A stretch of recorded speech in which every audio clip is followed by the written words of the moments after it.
Kuri uyu wa mbere tariki ya 8 Nzeri 2025 mu karere ka Gakenke haberaga inama nyunguranabitekerezo ibumburira itangira ry'umushinga Lift Learning and Inclusion for Transformation. Ni umushinga ugamije gusubiza abana mu ishuri hanakemurwa impamvu iyo ari yo yose ituma icyo kibazo kibaho. Ni umushinga uzashyirwa mu bikorwa n'uruhare rw'abafatanyabikorwa batandukanye, aho umuryango Run Work Develop uzifashisha gahunda y'amasenyi bahafi nk'uko bisobanurwa na Bwana Mwiseneza Jean Claude, umuyobozi w'uyu muryango. Iyi Lift rero igamije kugarura abana bataye ishuri mu ishuri bari hagati y'imyaka 12 na 17. Hanyuma rero tuzakoresha gahunda y'amasenge bafi. Iyi modo izadufasha kugarura aba bana dukoresheje ba masenge mu mirenge no mu midugudu itandukanye ndetse n'aba youth ambassadors. Turiteguye rero kuko turi consultant mu imiryango itandukanye mu bufatanye na Cambridge Education. Ubu rero gahunda iratangiye. Ruca mu mihigo Gerard uhagarariye umuryango wa ADP asobanura ko umushinga witezwe gutanga umusaruro hasubizwa mu ishuri abana barenga 1000. Tugiye gushyira hamwe imbaraga nk'imiryango izashyira mu bikorwa uyu mushinga tugasubiza abana barenga 1000 mu ishuri. Bamwe byensure baziga ibijyanye hari baziga imyuga, hari n'abandi bazasura mu ishuri mu mashuri abanza. Ibyo rero ntekereza ko ni imwe mu mizi shingiro akarere kazishimira cyane ko abana bazabasubijwe mu ishuri.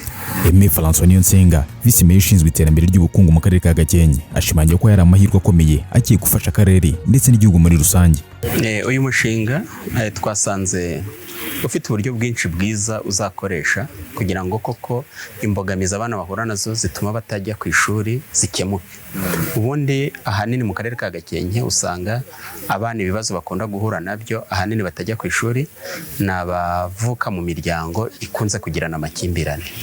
Aho rero ubwo twabonye bafite uburyo bwiza bwo gukoresha ba masenge, iyo gahunda tukumva izadufasha cyane mu kumva ikibazo umwana afite ariko bagakurikirana noneho no mu muryango we kugira ngo bahe inama ababyeyi babereka akamaro kuba umwana yakwiga ko ari bo cyane babifitemo inyungu.